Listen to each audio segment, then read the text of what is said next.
No episódio de hoje, uma estrela em ascensão senta com a gente aqui. Seja Nossa, é muita coisa. Estrela em ascensão.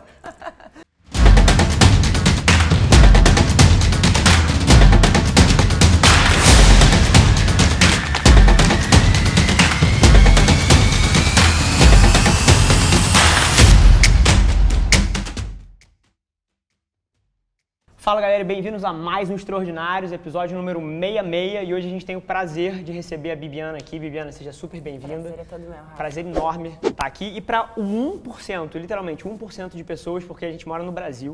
O Brasil é o país do esporte, é o país do futebol, e você tem uma carreira brilhante no jornalismo esportivo. Então, por 1% de pessoas que nunca ouviu o seu nome e não sabem quem você é, conta um pouquinho da sua história, assim, Gibi 001. Bibiana Bolson, Gibi 001, que história é essa? Cara, eu acho que eu sempre fui uma pessoa muito curiosa, uma pessoa que sempre gostou de histórias de outras pessoas. Então, desde cedo, eu sempre era aquela que contava a história da vizinha, bolava investigações dentro de casa, da família, pegava o álbum, fazia recortes. Agora encontrei uma agenda de 1998 na Copa, né? Que massa. Nossa, a tristeza daquela Copa na França, e eu tinha 9 anos. Você já era ligado ao esporte nessa época? É uma agenda que todo mês de julho tem recortes das manchetes da derrota do Brasil, com 9 anos. Então, assim, alguma coisa já existia. Com certeza. E lá em casa, a gente sempre foi muito estimulado para o esporte. Minha mãe sempre fez dos eventos grandes eventos. Então, dia de jogo do Brasil era aquela coisa com comida, todo mundo lá em casa, churrasco. Olimpíadas era assim também, então eu acho que isso sempre foi muito presente assim na minha casa. Nem tanto por eu ser uma grande esportista, embora eu tenha praticado muitas modalidades, mas pelo que o esporte representa, de você estar com seu pai, esses laços afetivos, assim, eu acho que isso fez muito parte da minha infância. Que na minha visão, eu acho que as pessoas não entendem isso, mas eu acho que grande parte da paixão do brasileiro pelo esporte é, inclusive, o fato de estar com os amigos, daquela farra, daquela festa. Eu acho que, é claro que a paixão pelo clube, a paixão pelo esporte, ela joga um pedaço também, mas grande parte disso é esse relacionamento humano que tem tanto a ver com o brasileiro. Você, né? Gostando ou não de futebol, vou pegar o futebol que é o nosso grande exemplo aqui, você sempre vai ter uma história. Um jogo inesquecível, um momento inesquecível, uma Copa do Mundo inesquecível. Isso tem muito a ver assim com afeto mesmo. Eu acho que é o amigo, é o pai, é o tio, é o irmão. Você sempre vai ter uma história. E para mim isso é o que mais me encanta no esporte. É essa possibilidade de ter inspiração, esses momentos especiais, essa magia que o esporte é capaz de você ter um dia horrível, você chegar no estádio, seu time vencer. Esquece tudo. E você ficar numa alegria, sabe? Te jogar uma bola curvada aqui. Você tem alguma história dessa, um momento inesquecível seu com esporte, com família, alguma coisa dessa que você consegue dividir com a gente? Eu tenho 98, eu acho que pra mim é muito significativo, assim, porque o meu entendimento de futebol começa a ficar melhor, digamos assim, porque 9 anos você já entende melhor sobre o futebol. Era aquele time mágico do Brasil que a gente acreditava muito, com Ronaldo, Rivaldo, Cafu, e eu faço aniversário em junho. E a gente fez o meu aniversário do dia 6 de junho, todo de Copa, assim. E aí eu lembro que durante todos os jogos, os meus amigos iam para minha casa para assistir os jogos, e eu tinha uma dupla de gêmeas que sempre ia em todos os jogos, e na final elas não foram. Então isso é marcante para mim, assim. A gente não ganhou a Copa em 98 porque as gêmeas não foram. Aí, para todos vocês que tinham alguma dúvida e aquela bagunça toda de, Ronaldo, não sei o quê, nada disso. Foi porque as gêmeas não foram assistir o jogo. Exatamente. Mas bacana, pegando daí 9 anos, já fascinada com esporte, fazendo colagens, recortando manchete, como é que isso evolui pra frente? Jornalista desde sempre, contadora de histórias desde sempre, comunicativa desde sempre. Então, assim, 9 anos eu já fazia isso, tinha a ver com o esporte, mas essa ainda não era minha decisão profissional. Perfeito. O esporte acabou acontecendo depois, porque eu entrei no jornalismo de geral. As minhas primeiras matérias foi pro Globo Rural, dá pra falar Globo Rural? Claro, pode falar o que você quiser aqui, sem restrições. Pode falar nome de boa. marca, pode falar qual é o look que tá vestindo. Vocês podem imaginar, assim, as minhas primeiras matérias eram na lavoura, soja, trigo, coisas que eu não entendia nada e que eu tive que entender. Então, meu primeiro ano de jornalismo foi no interior. A possibilidade que eu tive foi no interior. Eu saí de Porto Alegre, onde eu já tinha minha vida, já tinha uma certa estabilidade, porque no meu primeiro ano eu abri uma empresa de assessoria de imprensa.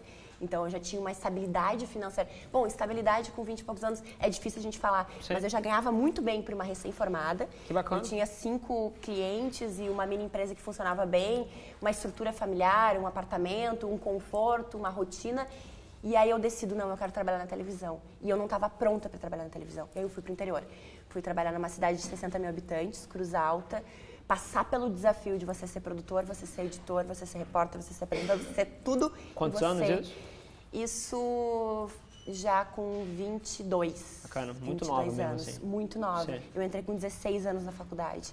Aí entrando na faculdade, bacana, depois você tem um assunto que a gente precisa explorar, 16 anos na faculdade, tem alguma conta interessante aí. Mas escolha de faculdade, você sofreu algum tipo de pressão dentro de casa? Seus pais queriam que você fizesse alguma coisa ou outra? Muito. Eu sou de uma família toda do direito, né? A advocacia. Só que ao mesmo tempo, a minha mãe, ela sempre nos criou muito... Você tem a liberdade de escolher. Você tem que fazer o que você ama, a sua paixão. E ao mesmo tempo a gente olhava assim, mas o jornalismo é difícil, é complicado. Então tinha essa coisa assim de seguir o lado familiar, que todo mundo estava fazendo direito, de buscar uma certa vida que tem uma estabilidade, que você pode fazer um concurso, Sim. que alguns caminhos já estão traçados. Mas ao mesmo tempo, essa liberdade de dizer você tem que ser o que você quer, o que faz o teu olho brilhar, me deu muito suporte, assim. E todo mundo dizia, não, essa daí é repórter, essa daí é jornalista. Então, acho que foi natural, mas no meu primeiro ano eu odiei. Eu entrei na faculdade, eu odiei fazer jornalismo. Meu primeiro ano foi assim, o que eu tô fazendo aqui? Eu não quero estar aqui. Aí eu fiz um intercâmbio, eu fui morar em Londres, e esse um ano fora mostrou que realmente eu era essa contadora de histórias, porque diariamente eu mandava super e-mails para uma lista de amigos, contando como um diário de bordo. E eu acho que só não percebia que era jornalista se não tivesse um 1% de autoconhecimento, Porque eu acho que é isso, Rafa, que eu gosto de falar, assim, que eu acho que é a sua visão também. A gente se forma muito na rua, né? 1000%. Fazendo, 1000%. praticando. E que momento maravilhoso que a gente vive de ter internet, de você ter o seu canal, de você ter sua televisão, de você poder fazer a rádio. E eu acho que isso, de certa forma, foi um choque para mim no primeiro ano, porque era muito técnico, era muito... E, assim, não tangível. E até alguns professores passando um certo desânimo da academia, que havia um abismo entre você estar no mercado e você ser professor universitário. Perfeito. Também ali no jornalismo. Então, o primeiro ano foi muito difícil, foi muito desanimador e era muito técnico, era muito chato. Eu queria fazer reportagem, eu queria estar com o microfone na rua.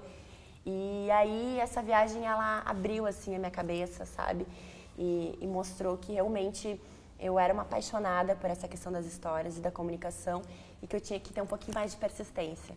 Acho que essa foi a chave. Assim, a persistência. E o business de assessoria de imprensa, como é que isso nasceu? Como é que isso começa? Uma menina de 22 anos que abre um negócio de assessoria de imprensa, conta um pouquinho. Acho que tanta gente se relaciona com esse momento onde você quer fazer alguma coisa, mas você tem medo, 22 anos, será que é cedo, será que eu não tenho experiência? E você claramente tomou uma decisão de tentar um negócio muito novo. A minha assessoria ela era focada em entretenimento. Perfeito. Casas de show, boate, Sim. bares, restaurantes. Então era algo que já fazia parte do meu dia a dia. 1000%. Que eu já era uma menina que adorava uma balada, que tinha muitos amigos. E foi aos poucos, assim, eu acho que foi natural, porque...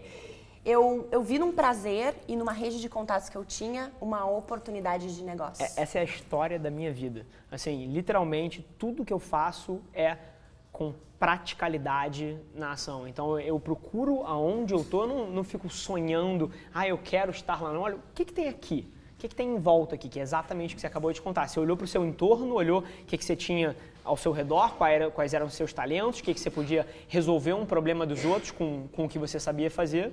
E tá ali. Eu acho que várias pessoas não tomam esse primeiro passo porque ficam procurando um passo muito mais largo que a perna, quando na verdade você precisa começar com uma visão um pouco mais prática das coisas. Acho que foi exatamente o que você fez. Não tem fórmula de bolo, né? A gente sabe que a carreira não tem fórmula de bolo, mas o primeiro passo de você olhar e entender quais são os meus talentos e de que forma que eu posso tornar isso um negócio, acho que é o primeiro passo. Perfeito. E tem uma frase que dá o nome a esse livro também, que é Roube como um Artista. E ele fala muito sobre isso, tá o autor. Em cima da mesa da Pri. Eu adoro esse livro. Pri, você tá com o Roube como um artista aí? Eu adoro esse livro porque, primeiro, ele fala dessa questão dos talentos, de você listar seus talentos, de você tentar fazer coisas a ver com o seu talento. E ele fala de você roubar boas ideias, Perfeito. aprimorar essas ideias. Então, acho que esse é o primeiro passo, assim, para quem começa na profissão. Você Perfeito. olhar o que está acontecendo, tentar se perguntar quais são os seus talentos e, aos poucos, as coisas vão acontecendo. Perfeito, perfeito. A partir daí, assessoria de imprensa, desânimo com jornalismo, como é que isso evolui para a figura que está sentada do meu lado aqui, super influente no meio esportivo, no meio jornalístico, basicamente uma estrela em ascensão? É pesado ouvir isso, estrela em ascensão, assim, nossa. Eu sempre digo que a gente tem que ser muito resiliente, assim, não é papo furado, sabe? Porque se a Bibiana, que largou uma assessoria que tinha um faturamento alto para a época, e eu posso até falar em números, assim, tinha meses que eu faturava 15, 20 mil, tá? Eu era uma recém-formada. Isso é bastante. Não, ainda mais quando você não tem os custos de vida, ainda provavelmente mora com seus Exatamente, pais, que é um momento exatamente. mágico na vida. Exatamente. E eu larguei isso, Rafa, para um trabalho que me pagava menos de R$2.000 por mês. Perfeito. E larguei tudo porque era meu sonho. Fui pro interior, então assim, acho que foi o primeiro passo de entender o quão importante era eu estar largando tudo para eu me formar como jornalista. E que a grande oportunidade que eu teria na televisão era começando lá do início, realmente. Então, o primeiro passo acho que foi a coragem de sair da casa dos meus pais, de sair do meu conforto, de sair de uma estabilidade financeira para um sonho. E o segundo passo foi não dar importância com alguns prazos que algumas pessoas vão te dar. Porque algumas pessoas me diziam assim, você vai ficar pelo menos 2 anos no interior. Não existe transferência dentro da empresa antes de 2 anos. E eu dizia, mas por quê? Se eu trabalhar direitinho, se eu trabalhar com empenho, se eu encarar todas as pautas com vontade, com desejo, por que as coisas não podem acontecer mais rápido? Quando aconteceu para você? Aconteceu com 8 meses. É fantástico. E só aconteceu com 8 meses porque eu ainda tive 2 meses de gauchão, porque poderia ter acontecido com 6 meses. E eu fiz da cidade pequena de Cruz Alta, que é uma cidade pequena mesmo, a grande chance, porque eu ia atrás de histórias. Eu sabia que para o meu trabalho aparecer para o Estado, eu tinha que buscar essas histórias, produzir boas histórias. E as boas histórias estão em qualquer lugar. Perfeito. Na cidade minúscula, a grande cidade. E esse é o tipo de atitude que permeia um profissional que vence na carreira, basicamente é isso, que vence na carreira em qualquer lugar. Porque uma mesma pessoa poderia ter sido dada a mesma oportunidade que você e ele ia ficar o dia inteiro reclamando. Ah, eu estou numa cidade pequena, aqui não acontece nada, aqui não tem história, que merda, vou ficar aqui 2 anos, não tem estrutura, não tem visibilidade. E ao mesmo tempo, uma pessoa que tem uma cabeça diferente faz o máximo daquilo ali e cria, é aí que está o grande ponto, acho que cria uma oportunidade para si. Eu sempre falo para os estudantes o seguinte, o que separa hoje você que está no interior do Rio de Janeiro, de você que está numa Rede Globo, que é referência no jornalismo, Sim. ou de uma outra grande empresa, uma ESPN, Esporte, é muito pequena essa distância, sabe, entre eu estar aqui e você conseguir. Porque as coisas mudam muito rápido, vai depender do seu talento, do seu esforço. Se você trabalhar com empenho, se você encarar uma final de Champions League como uma final da Série C da mesma maneira, Perfeito. com o mesmo entusiasmo, Perfeito. Você vai chegar. As coisas às vezes levam tempo, a gente tem que entender isso. Nem sempre vai ser 1000 maravilhas, mas assim, eu acredito muito nisso. Assim, as coisas acontecem primeiro no seu estado mental, de você colocar na sua cabeça que você quer que isso aconteça, e aos poucos com luta, né? Com determinação. E deixa eu te fazer uma pergunta que provavelmente ninguém nunca te fez. O que você acha que te mantinha motivada num lugar que teoricamente não era o seu sonho de conquista, mas você entendia que aquilo ali fazia parte do processo? Como é que você se mantinha tão motivado? Como é que alguém que está ali numa final de Série C consegue se manter motivado cobrindo a final de Série C durante 4 anos? Porque às vezes demora. As pessoas às vezes, não, eu vou tentar isso aqui durante 2 meses. Pô, se for para tentar 2 meses, nem começa. Então, mas às vezes as coisas demoram. Às vezes demora 3, 4 anos. Como é que você... E aí eu acho que isso é muito individual. Cada pessoa funciona, cada pessoa tem um motor diferente, um motor interno diferente. Como é que você se mantinha motivada para sair e atacar todos os dias durante esses 8 meses a sua final de Série C como se fosse a NFL? Primeiro, eu sempre fiz muito trabalho de visualização, então assim, eu faço muito, assim, eu quero comprar uma casa, então você já imagina aquela casa na sua cabeça, assim. E eu sempre tive grandes metas e pequenas metas. Então, acho que a primeira coisa é no mental, assim, é quando você fortalece, eu tô aqui, mas eu estarei um dia lá, eu vou estar no Maracanã, eu vou fazer uma Copa do Mundo. E as coisas sempre aconteceram assim na minha vida, acho que primeiro o mental. e depois você encontrar os pequenos prazeres naquela situação. Porque talvez as melhores matérias, elas não tenham acontecido para a ESPN, elas aconteceram lá na RBS TV, a Afilhada da Globo, no interior do Rio Grande do Sul. Quando eu contei a história de uma senhora de 97 anos que nunca tinha pisado no Beira-Rio, que o sonho dela era ir para o estádio. Então, eu acho você acreditar muito nessas histórias, você também tentar entender aquele contexto, aquela realidade, você ter prazer mesmo nesses momentos, assim, sabe? Perfeito. E eu acho que a gente tem que ter muita humildade também, sabe? De não ficar só, um dia eu vou chegar, e não desfrutar aqueles pequenos momentos. Perfeito. Então, eu tinha pequenas conquistas. Para mim, o meu primeiro VT, reportagem em rede nacional, foi muito significativo. O elogio de um colega, o reconhecimento de alguém na cidade, uma cidade pequena tem isso também. Então, eu ia me alimentando dessas pequenas coisas, assim, sabe? Do reconhecimento dos amigos de, que legal, eu te vi na TV, que bacana, sabe? Sim. Então, acho que são algumas coisas, assim, mas ter muito claro que com trabalho a gente chega. Isso é certo, Rafa. Perfeito.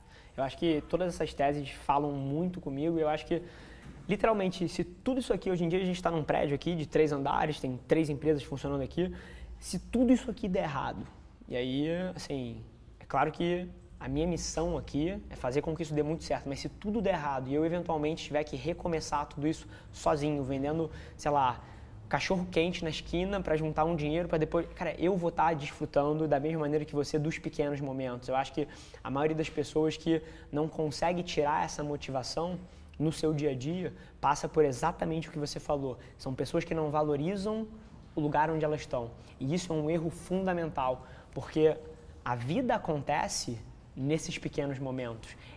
E a prova maior disso é se você vira para alguém e fala assim, eu te dou R$1 bilhão, uma casa não sei aonde, tudo que você diz que quer. Só que você vai estar com 95 anos de idade. Você topa? Acho que ninguém pega. Passar de 25, 30 anos para 95 com tudo que você teoricamente diz que valoriza. Então isso é a prova de que o que você valoriza é o processo. Mas todos os dias as pessoas estão fazendo o processo e não estão dando valor para ele, não estão valorizando. É isso. Os pequenos momentos e investir para o jornalista, investir em boas histórias. Boas histórias chamam atenção, boas histórias te alimentam também, porque você às vezes está mudando realidades, está servindo de inspiração. Porque isso acontecia também, eu estava numa cidade que eu não gostava, obviamente, uma cidade pequena. Sim. E eu era tão tocada assim pelas histórias locais que eu percebia que a minha reclamação ela era muito pequena, assim, sabe? Ela era muito insignificante diante daquelas coisas que estavam acontecendo ao meu redor. Eu cobri a tragédia da Boate Kiss em Santa Maria. Sim. Então, uma dor tão latente, coisas tão fortes, e aquilo tudo fez parte da minha formação enquanto jornalista. Perspectiva, isso que você falou é o que eu chamo de perspectiva, né? Que eu tive muito isso em 2016, eu subi uma montanha na Tanzânia, chama Kilimanjaro.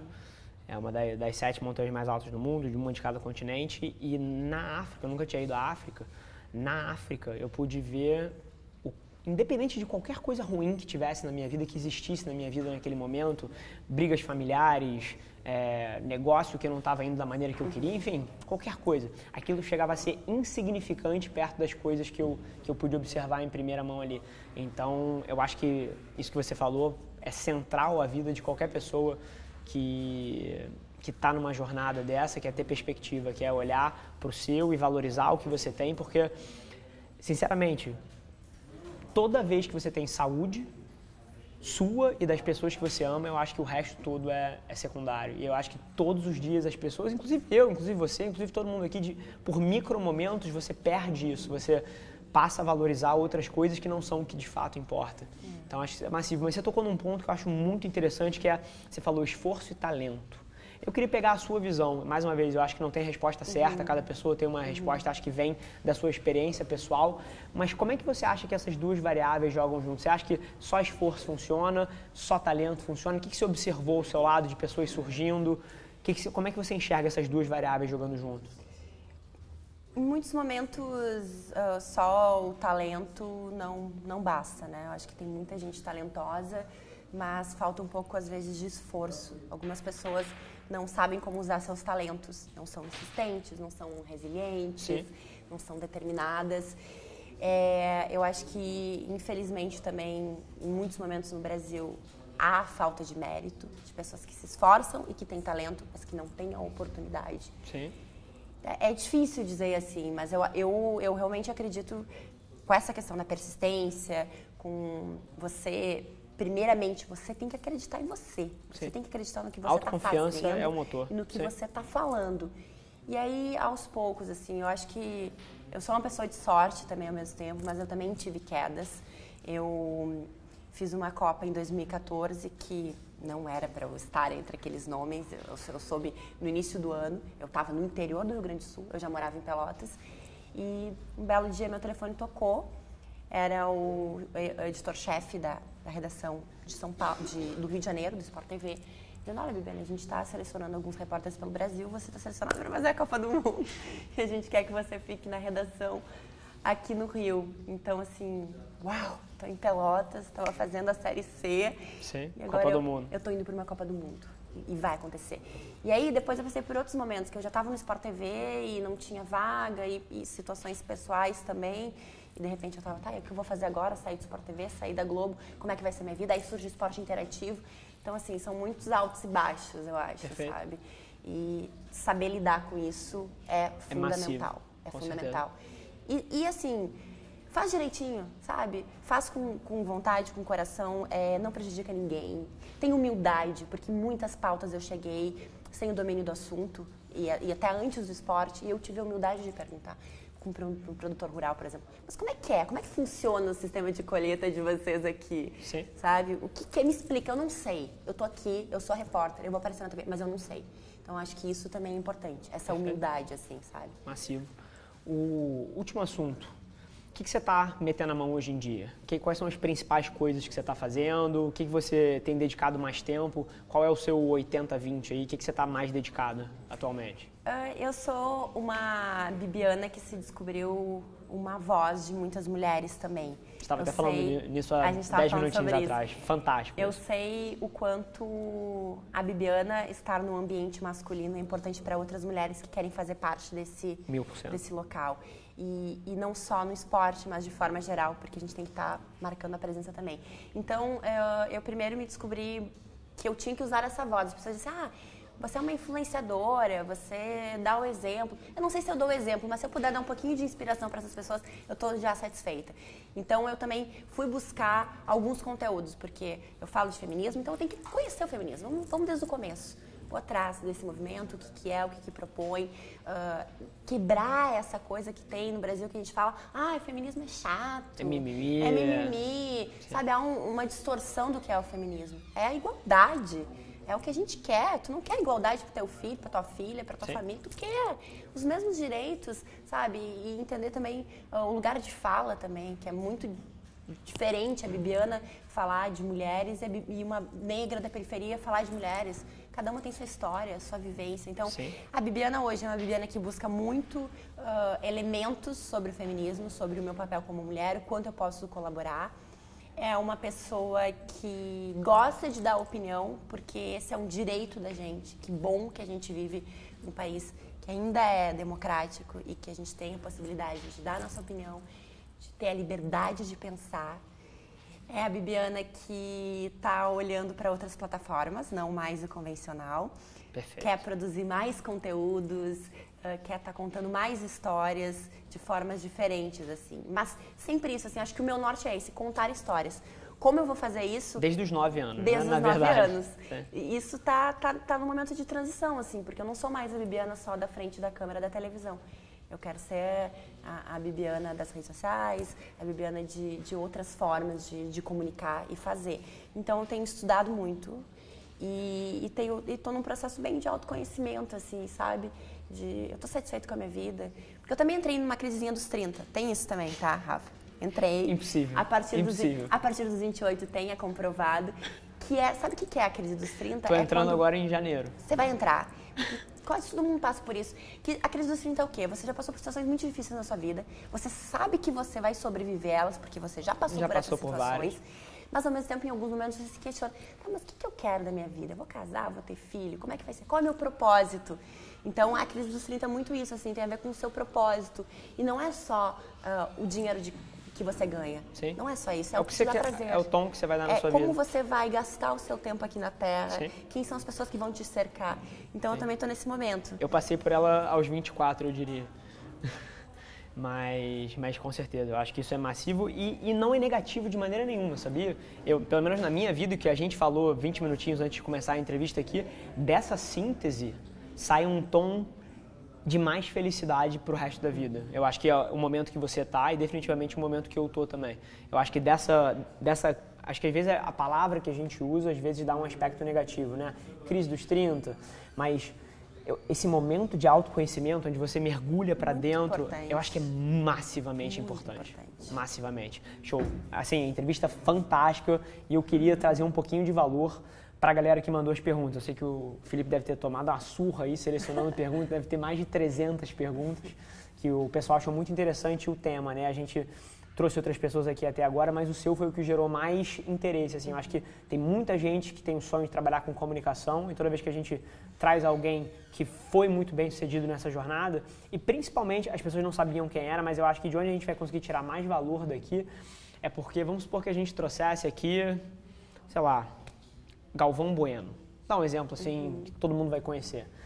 Ele está tão longe em momento de vida, em momento de carreira, até do que quer para si, que eu acho que as pessoas têm uma dificuldade de pegar o que uma pessoa dessa fala e aplicar na própria vida. Mas você, como você falou aí, ao redor dos seus 30 anos, ainda é, de certa forma, próximo a alguém que está começando, apesar de já ter tido muito sucesso.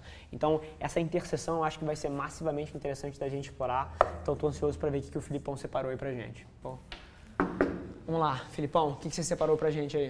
Vamos lá, a primeira pergunta do @Queiroga Caio Queiroga, ele pergunta o seguinte: como se destacar da concorrência em um meio tão competitivo? Perfeito, acho que essa pergunta é super interessante porque o jornalismo, principalmente nos meios tradicionais e por onde você passou, é extremamente competitivo. Tem muita gente querendo os lugares de destaque, não vou falar briga, mas tem uma disputa forte pelas melhores pautas, pelos melhores posicionamentos.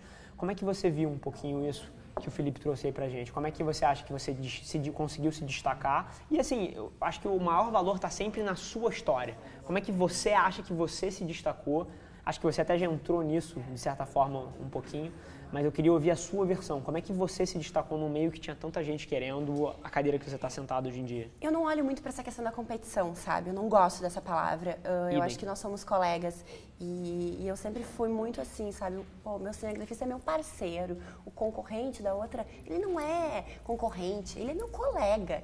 Então começa por aí, assim, eu não gosto dessa palavra competição, tá? Perfeito. E eu acho que competição é uma coisa ruim pra gente, assim, traz coisas ruins. Dá a impressão que para você ganhar, o outro tem que perder, né? Exatamente. Eu quero que todo mundo vença. Perfeito. Todo mundo ganhe, sabe? Que eu vá para uma coletiva de imprensa e todo mundo faça as melhores perguntas. Mas começa por aí.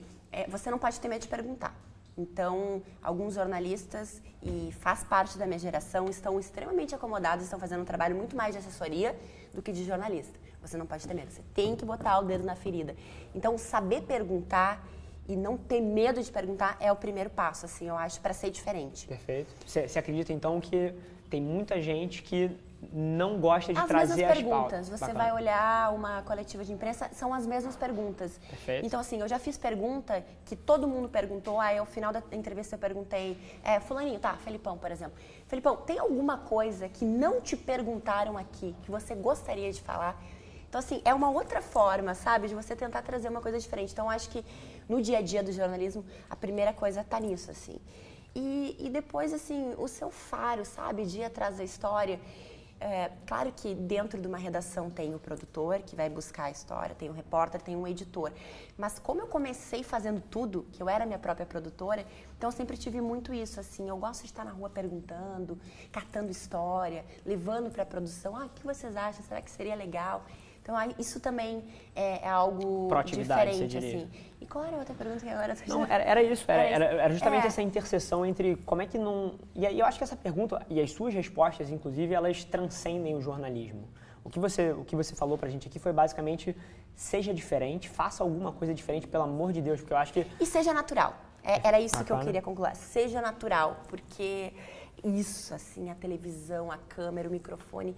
inibe as pessoas. 1000%. Parece que tem uma distância. Então, quanto Bruna, mais que eu digo. próximo, quanto mais próximo e mais natural você estiver, melhor. Então, eu não sou aquela pessoa que escrevia o seu texto. Eu fazia os principais tópicos ali, levava o texto e eu contava. Me perguntava, Bibiana, o que está acontecendo no treino? Olha, está acontecendo isso, aquilo. Cantava, sabe? Então, assim, acho que é naturalidade, é uma conversa. E isso as redes sociais nos propiciam muito, assim, essa aproximação, sabe? Você não é mais a figura do jornalismo, a celebridade do jornalismo. Não que eu me sinta, mas eu tô falando de colegas que têm a possibilidade de estar próximo, assim, sabe? Sim. Acho que é isso. Perfeito. Acho que a resposta tocou em todos os pontos, que eu não tenho nada a agregar, porque você falou das duas coisas que eu acho que são massivas dentro de qualquer lugar para se destacar. Número 1 é você ser autêntico, que foi a última coisa que você falou.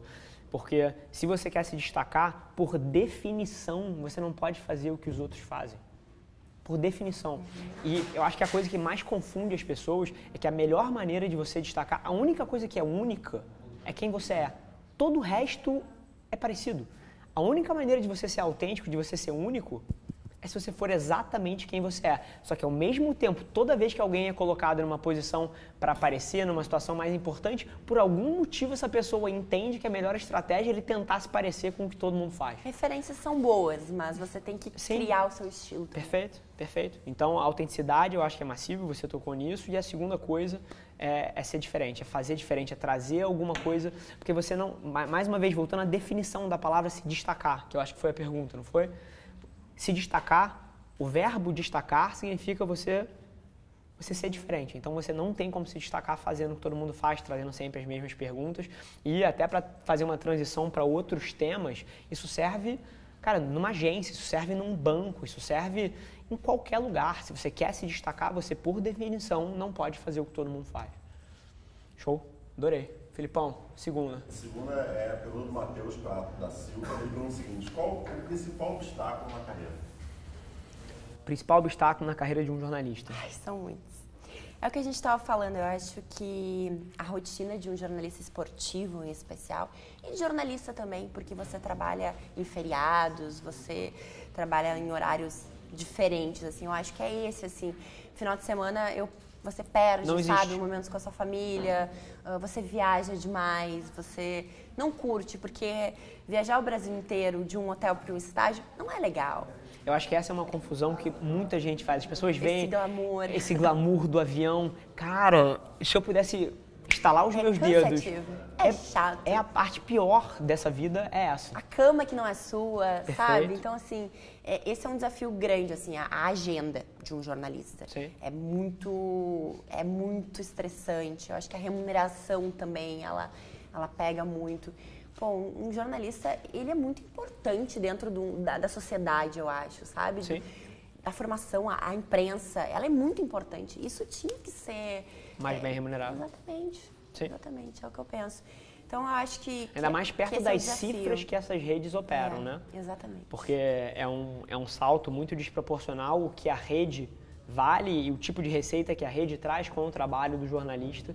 Esse spread, eu acho que é onde está a desigualdade. O primeiro conselho que eu daria hoje, olhando para o nosso mercado, é faça, crie, produza e não se prenda a estar por trás de uma grande empresa. Ainda Seja mais você atualmente. O dono do seu próprio negócio, faça o seu conteúdo, faça a sua cobertura, vá no jogo, entrevista torcedor, crie esse conteúdo, edita. A gente vai ser sempre uma versão beta, então a gente pode sempre melhorar. Perfeito. Inclusive, tocando nesse assunto, assim, não sou jornalista, mas de alguma maneira crio pautas, produzo conteúdo, formo opinião, e eu acho que se eu tivesse começando assim, Rafael, voltei no tempo, por algum motivo, resolvi ser jornalista. Sabe qual era a chance de eu trabalhar numa rede grande? Mas era nula. Nula. Primeiro pela minha personalidade, porque eu sou o tipo de funcionário terrível que ignora o que mandam fazer. Eu sou assim também, viu? E faz tudo o que quer. Assim, literalmente, nos meus primeiros estágios eu tinha as minhas atribuições e a minha meta de vida era acabar aquilo o mais rápido possível para eu fazer tudo que eu achava que era importante, que não tinham me pedido. Eu quase fui demitido 2 vezes por causa disso, inclusive.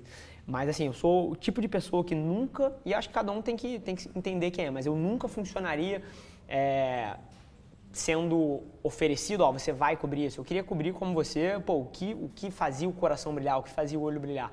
Mas assim, a chance de eu trabalhar numa rede grande não era nem por isso. Era pela simples oportunidade que existe atualmente. Uma garota, um garoto de 17, 18 anos que está fazendo uma faculdade de jornalismo, ele literalmente tem as portas do mundo abertas para ele. Ele pode comprar um mic de 50 pratas, conectar na bosta do celular ali embaixo e ir para a rua fazer uma pauta que ele decidiu, entrevistar pessoas, contar uma história, colocar esse vídeo no YouTube, fazer uma lista de distribuição no WhatsApp, mostrar para todos os amigos. E se ele for bom, e à medida que ele for ficando bom, ele não depende mais daquela rede. Ele se torna a sua própria rede de mídia e eu acho que é simplesmente uma escolha melhor atualmente. Mas a chance de trabalhar numa rede grande começando em 2018, lá atrás quando eu comecei, provavelmente não existia essa oportunidade. Ela sente muito isso, porque quando a gente entrou na faculdade, o modelo ele era bem tradicional ainda, essa mudança estava engatinhando. 100%. E quando a gente saiu, ela já estava acontecendo e quando a gente começou a se formar enquanto profissional, nos primeiros anos de carreira, mudou muito. Sim. Então, é muito louco administrar isso. Entrei na faculdade, não existia nem smartphone. Sim. Que é mais que isso, não tinha possibilidade de você ter uma câmera, de você ser um produtor de conteúdo. Então, mas hoje em dia isso acontece. Então eu acho que, assim, separando aqui a minha opinião da Bibiana, não sei se ela compartilha, mas eu falando por mim, eu jamais em 2018 buscaria trabalhar numa rede dessa. O que eu faria, porque eu acho que tem muito valor, é procurar algum mentor, alguém que já tivesse feito isso, para eu poder sugar a experiência dessa pessoa. Então, se bobear, a minha dica de carreira seria: crie suas próprias pautas num canal de YouTube, com lives no Face, enfim, totalmente distribuído via social, mas eu aplicaria parte do meu tempo para trabalhar de graça, por exemplo, para você. Se eu tivesse 18 anos, eu te mandaria um DM, buscaria lá no Instagram. Isso é importante falar, Rafa, porque eu fui muito cara de pau também, sabe? Sim. Antes das pessoas conhecerem meu trabalho, eu fiz que as pessoas me conhecessem. Eu mandava e-mail, Caco Barcelos, Patrícia Poeta, mostrava meu trabalho e pedia uma avaliação também. Então isso é legal, você tá próximo de quem tá fazendo e buscar essas referências. E hoje em dia não tem barreira, é isso que me fascina. Tem, aproxima muito. Há 20 anos atrás, vamos supor que eu tenho 18 anos começando jornalismo hoje, só que lá atrás eu quisesse falar com, sei lá, Fátima Bernardes, vamos supor que ela... mandar uma carta, um telegrama. Não tenho canal, não tenho canal, eu não tenho aonde mandar essa carta, não tenho telefone, ninguém vai me apresentar essa pessoa, é uma pessoa super atarefada, nunca vai aceitar uma reunião comigo, não tinha esse meio. Hoje em dia, a pessoa literalmente pode abrir o Instagram, dar follow na pessoa, mandar um direct. E é óbvio que a chance de ser respondido é minúscula, mas você pode fazer isso 1 milhão de vezes. E 3 das pessoas vão te responder e você vai tomar esse café. E se você se demonstrar ambicioso, interessante, interessado, propor alguma coisa que gere valor para outra pessoa, talvez você crie um laço ali. E uma coisa que eu nunca contei para ninguém, foi assim que eu fui parar na ESPN. Porque eu já tinha uma trajetória dentro do jornalismo, já tinha trabalhado no Sport TV, no esporte interativo.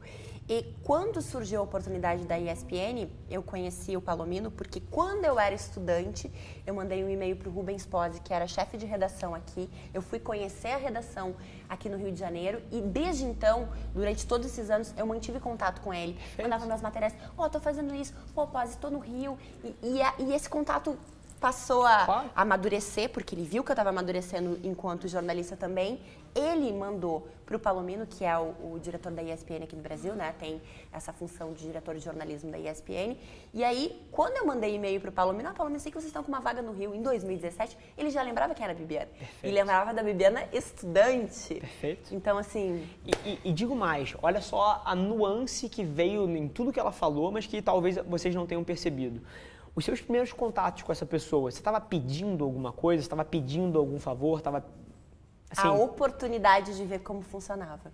Assim, você chegou agregando, mostrando, você não estava pedindo, me arranja um trabalho, me arranja alguma coisa. Esse é um erro muito grande que as pessoas também... No primeiro e-mail, eu recebo centenas de e-mails toda semana, é nego me pedindo alguma coisa.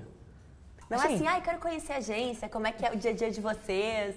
Então, assim, tem uma nuance muito interessante de você, nessa primeira comunicação, saber não repelir a pessoa. Porque essas pessoas ocupadas, eventualmente eu e você, por exemplo, cara, a gente precisa selecionar como a gente gasta o nosso tempo. Então, olha a história dela. o emprego dela na ESPN, a oportunidade dela na ESPN veio do fato de que ela durante muito tempo manteve um relacionamento sem querer extrair nada daquilo ali, sem querer pegar para ela. Trabalhando para concorrente e mandando meus conteúdos. Assim, então acho que fica uma lição muito interessante para quem quer começar fazendo isso. Ninguém pede para casar com o outro no primeiro encontro. Tem uns louquinhos aí. Tem uns louquinhos assim. É verdade. Mas enfim, tá certo. Mas funciona? Não funciona, Não gente, funciona. não dá certo. Então acho que fica a lição aí. Perfeito. Maravilhoso. Lição, não peça no primeiro encontro, no segundo já pode. Filipão, terceira pergunta aí pra gente. A Michelle Lacerda pergunta o seguinte: é uma era totalmente digital, onde várias mídias impressas estão morrendo. Qual habilidade jornalista você acha que vai ser fundamental no futuro que não era exigida antigamente? Ser multi.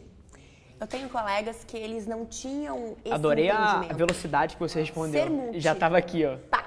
Por quê? Porque, assim, claro que os jornalistas mais antigos, eles talvez não estejam com o olhar tão treinado de pensar assim, tá acontecendo um negócio, então, peraí, só um pouquinho, deixa eu pegar meu celular, tá aqui. Perfeito. Entendeu? Então, eu acho que essa é a primeira característica. Ser multi, ver a oportunidade de pauta e com o celular você faz tudo. Você não precisa mais da sua câmera. Com o celular você faz tudo. Perfeito. Você conta a história, você tá ali, você tá tweetando, você tá dando uma informação. Então, eu acho que é isso, assim, é ser multi, é você saber escrever, você gravar, mesmo quem tem vergonha, porque tem muitos jornalistas, isso que a gente está fazendo não é fácil. As pessoas se sentem intimidadas pela câmera. 100%. E é normal. E mesmo fazendo jornalismo e comunicação e publicidade, então é tentar perder essa vergonha também, sabe? Porque o vídeo, ele é importante. Ele é legal nesse processo de comunicação também. Acho que é isso, ser multi. Show. E, assim, não poderia concordar mais. Eu vejo até pessoas próximas de mim que usam esse negócio de ser multi de uma maneira muito eficaz. Toda vez, por exemplo, a gente está falando da Fernanda Gentil aqui, logo antes de começar. A Fernanda Gentil, que é amiga minha, toda vez que ela vai entrar no programa, ela, meia hora antes, ela chama as pessoas pelos stories para lembrar as pessoas que o programa vai começar. E, assim, eu te garanto que o impacto na audiência é grande. Então, essa inteligência de se adaptar e de trabalhar esse cross entre todas as plataformas e, como você colocou perfeitamente aqui, saber hackear, eu chamo aqui de hackear internamente, hackear esses momentos relevantes de cultura que talvez você não tenha uma pauta tradicional para falar, mas você pode pegar o seu Twitter e fazer um tweet ali e dar os seus 2 centavos, e dar os seus 2 centavos no story.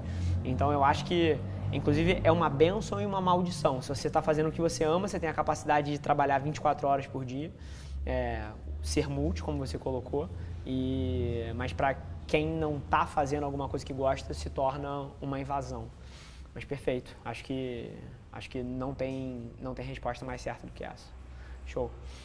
Última pergunta, que nunca está no briefing do Felipe, para que a resposta não possa ser preparada.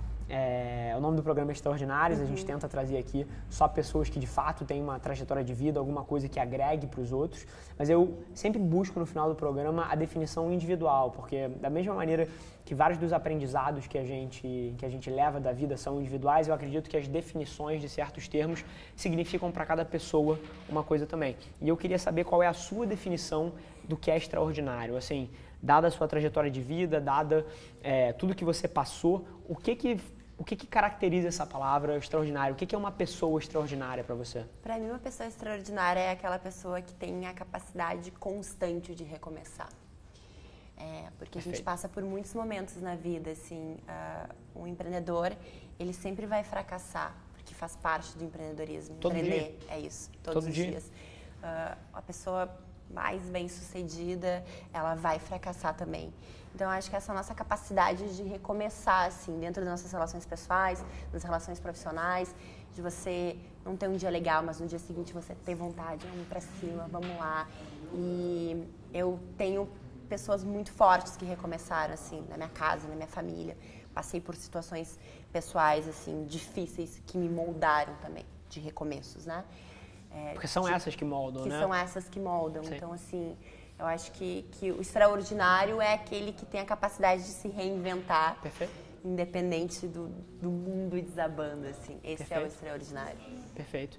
E, mais uma vez, acho que foi difícil até agregar as respostas dela. É muito interessante quando você traz pessoas que têm carreiras interessantes, que já construíram algum sucesso, apesar delas usarem palavras diferentes, elas falam a mesma língua. Assim, todo mundo enxerga o mundo pela mesma ótica da narrativa. Então, assim, todo mundo passa pelas mesmas coisas. Apesar de você usar palavras diferentes, os ensinamentos que a gente tira são os mesmos. Então foi um prazer ouvir você falar um pouquinho sobre isso. Inclusive deixar o convite, a Bibiana produz conteúdo fantástico em todas as redes. João, se você esquecer de colocar as redes sociais dela aqui, eu te mato. Porque o volume de conteúdo que a gente produz aqui é massivo. Mas aconselho todo mundo que está assistindo aqui, que curtiu a entrevista, a seguir ela. Eu sei que ela é super ativa no Twitter, no Instagram.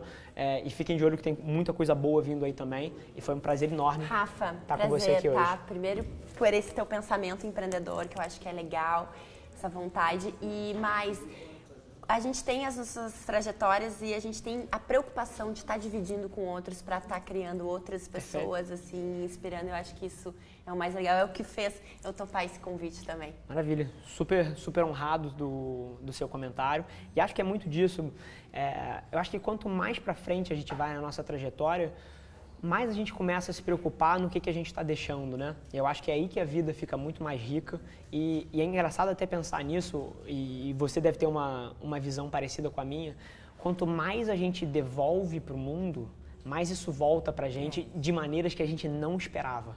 Então, até deixando o conselho de negócios aí para as pessoas, mesmo que você não sinta vontade de deixar um legado, é uma boa estratégia você ser uma boa pessoa e você ajudar os outros, porque o mundo funciona de uma maneira muito interessante e isso volta pra gente.